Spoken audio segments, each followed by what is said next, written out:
I was sitting on a chair in the middle of O'Neill's office. Solomon had gone for some coffee for me and chamomile tea for himself, and the world was slowing down slightly.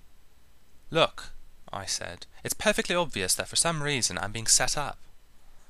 "Explain to me, please, Mr. Lang," said O'Neill, "why that conclusion is obvious." He'd gone camp again. I took a deep breath. "Well, I'm telling you, first of all, that I don't know anything about that money. Anyone could have done that, from any bank in the world. That's easy." O'Neill made a big show of removing the top of his parka duofold and jotting down something on a pad of paper. "And then there's the daughter," I said. "She saw the fight. She vouched for me to the police last night. Why haven't you got her in here?"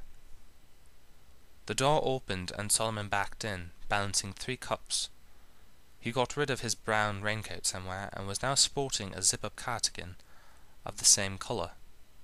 O'Neill was obviously annoyed by it, and even I could see that it didn't live up to the rest of the room. "We do, I assure you, intend to interview Miss Wolfe at some convenient juncture," said O'Neill, as he sipped gingerly at his coffee. "However, the immediate concern of this department's operation is you.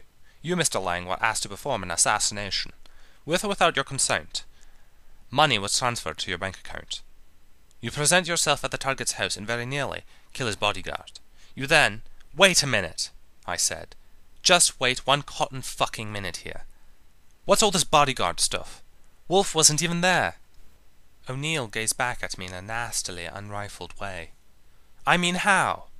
I went on. "Does a bodyguard guard a body who isn't in the same building? By phone? This is digital bodyguarding, is it?" "You searched the house, didn't you, Lang?" said O'Neill. "You went to the house and searched for Alexander Wolfe." A smile played clumsily about his lips. "She told me he wasn't there," I said, annoyed at his pleasure. "And anyway, fuck off." He flinched slightly. "Nevertheless," he said eventually, "under the circumstances, your presence in the house makes you worthy of our valuable time and effort." I still couldn't work this out. "Why?" I said. "Why you and not the police? What's so special about Wolfe?" I looked from O'Neill to Solomon. "If it comes to that, what's so special about me?" The phone on O'Neill's desk chirped, and he snatched it up with practised flourish, flicking the wire behind his elbow as he brought the receiver to his ear. He looked at me as he talked. "Yes? Yes. Indeed. Thank you." The receiver was back in its cradle and fast asleep in an instant. Watching him handle it, I could tell that the telephone was O'Neill's one great skill. He scribbled something on his pad and beckoned Solomon over to the desk. Solomon peered at it, and then they both looked at me. "Do you own a firearm, Mr. Lang?" O'Neill asked this with a cheerful, efficient smile. "Would you prefer an aisle seat or a window seat?" I started to feel sick. "No, I do not." "Had access to a firearm of any sort?"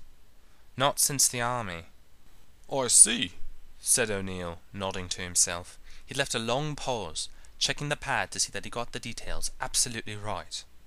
"So the news that a 9mm Browning pistol with 15 rounds of ammunition has been found in your flat would come as a surprise to you?" I thought about this. "It's more of a surprise that my flat is being searched. Never mind that."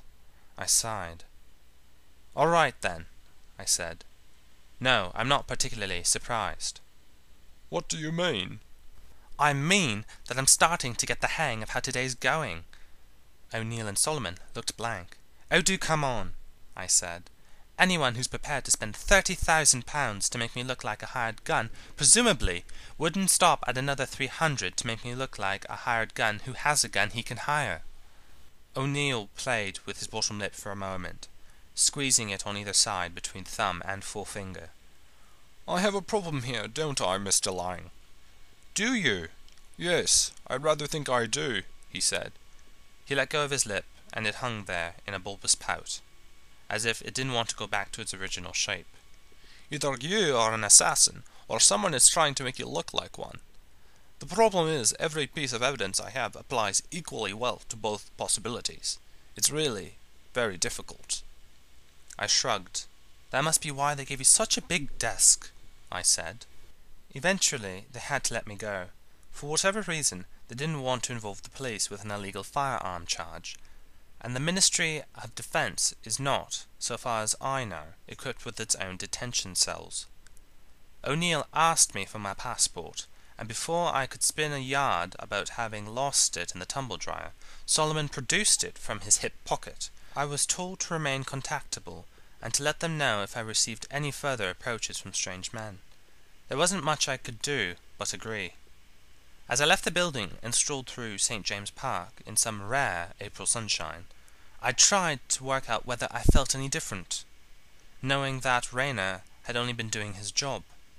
I also wondered why I hadn't known that he was Wolf's bodyguard, or even that he had one. But much more to the point, why hadn't Wolf's daughter